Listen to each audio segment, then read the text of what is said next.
Hello everyone, it's Gary with Peacekeeper's Armory, and I'm here to show you my rendition of the General Kota lightsaber. I've shown off the bare aluminum one you can see above in the past, and now I have a very small amount of the ones pictured below available for sale as well.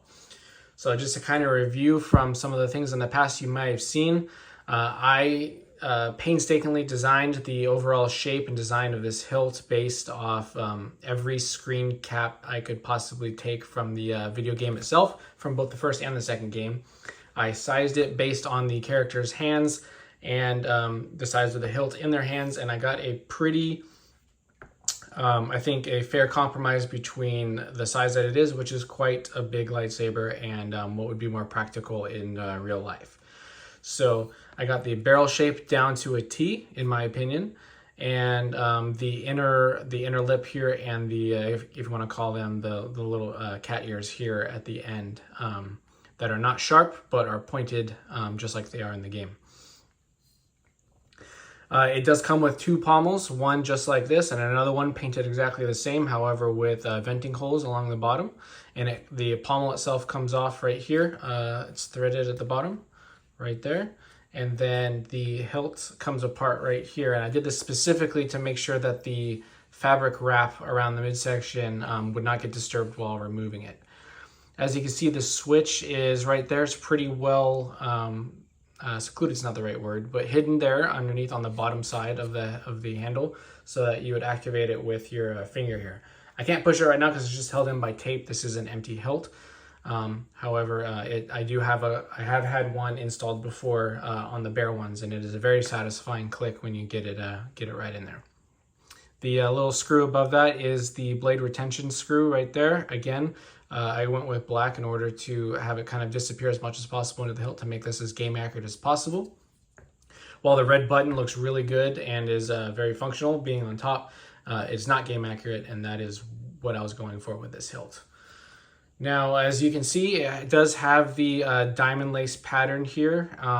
As some of you may know, that is a very complicated pattern and physically impossible to do while keeping these straight opposite sides to be as they are in the game. So some crazy secret sauce type stuff had to be done in order to get that to work out, and it is beautifully weathered to match the look of the in-game files, which again Brittany Monreal has very generously helped share with everybody the rip of the file from the game to get as many angles as possible on this beautiful hilt.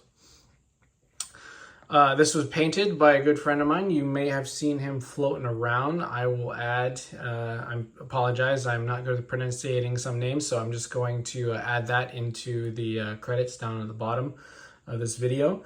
However, he did an absolute phenomenal job. He hand-did every single one of these that I have available, and it took a very long time, and that's why when I say that how much this will be is very reflective of how long it takes to get this. Is again all done by hand. No stencil was used for this. He just went off of the game files that I provided, and he went through and handmade all these accurate details here in the emitter section, the weathering on the hilt, and then obviously the bottom and pommel as well. So this hilt and 4 others will be available for sale for $650 US shipped in the US, and if it's international, then you just have to pay the difference in shipping. The bare one, again, I still have 7 to 10 of these guys left, and those will be available for $250 shipped. And what I can include with all of them, if you want, is a simple chassis that I designed and I printed myself. These are just supports. I haven't gone through and taken them out yet. Double battery design. It only needs one to run if you wire it in parallel. So you can just do the one, or if you want to have a super long runtime battery, then you can just wire it together. I will also include the battery contacts that I used and I found to work really well. 2 little holes to punch out the battery if you need to, and then a kill switch up here at the top. This is designed for a Profi board. I think I have a file that I made for a CFX with 1 battery if somebody really needs that, but Otherwise, all these will come with Profi board holders. And these two holes are for the chassis retention, which is going to be in here, right there.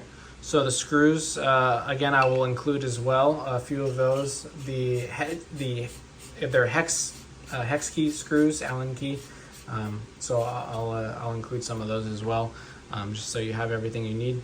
And then the switches as well. I think I do need to order a couple more, but I'm going to include the switches that are designed specifically for it's just the brass tactile switch heads that you get on like KR Sabers or Custom Saber Shop, but they're the perfect height for this chassis to meet with the switch plunger here.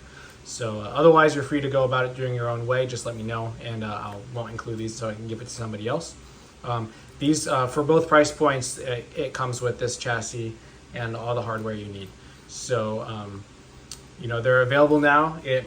Depending on, I have to go through, I just moved, so I'm still trying to get things together. But if I need an extra switch or hardware or whatever, then that would be the only delay in getting these out to you.